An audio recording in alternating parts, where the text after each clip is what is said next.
Hi, my name is Margot d'Enfer. I'm the head of impact at Wannabe. My job is to work with nonprofits to create network of nonprofits across our different countries, but also to work with companies to create impact-driven programs. So today we're going to talk about local partnerships and more precisely local partnerships with nonprofits.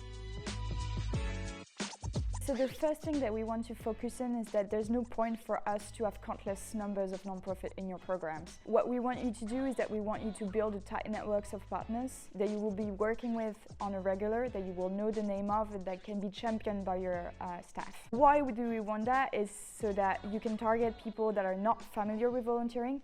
What we often think when we build those programs is that we think about people that volunteer on a day-to-day basis. So people that are going to volunteer with nonprofits on the weekends, people that are used to doing it and that know nonprofits. What you want to do when you're building a program is that you want to think about people that are not volunteering, that don't know what a nonprofit is, or they know but they think you can only donate and they don't know you can volunteer. And so you want to think about these people.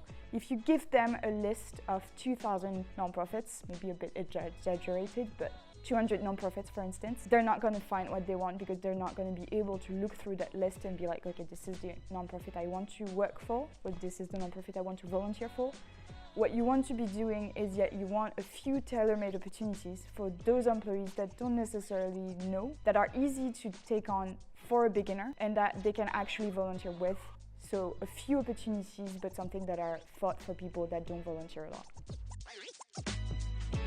So next, what we want to think about is about your local offices, so thinking local in general. They're key to driving your engagement because they're going to be at a local level, so they're going to be the one to talk to your employees so that they volunteer. Usually they have a history of partnering with local organizations, so you don't want to build everything from scratch from the global level. You want to speak to your local offices and ask them, what have you been doing so far? In the sense that they will probably have things that they can bring to your program and that they can build on in the future. So creating deeper partnerships with organizations that they already know. When it's not the case, which sometimes happen, you can have recently created local offices or local offices that have not yet had that opportunity. You want to ask employees whether they volunteer on the weekend or after work with local nonprofits that could be included in the program. What's great with doing that is that you'll have employees that are very happy to speak about certain nonprofits because they know them, they already volunteer for them, and so they will be happy to speak to other employees so that they will join them. So it's very important for us to think about surveying the local staff and creating your partnership from the ground up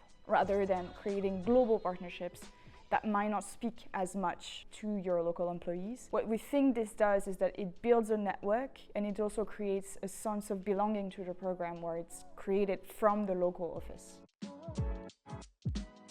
So lastly, what we want you to do is to adapt to local resources and to cultural differences. What we often see in programs is that there are dedicated teams at global level and then not necessarily dedicated resource at local level. Often people are doing it on a voluntary basis or it's been added to their job afterwards, so they don't necessarily have the time and resources to lead the program like we would want them to. So local culture in that sense is very important because not everyone will have the same vision of corporate volunteering. You'll have some countries that will be very comfortable with doing field missions, being in direct contact with beneficiaries, when from some other it's going to be donating to charities or running for a charity. In that sense, what you want to do from a strategic background is to look at what can be done and communicated at a global level and then how country can adapt to their preferences and really make the program their own. Thanks a lot, I'm Margot d'Enfer and I can't wait to talk about impact to you.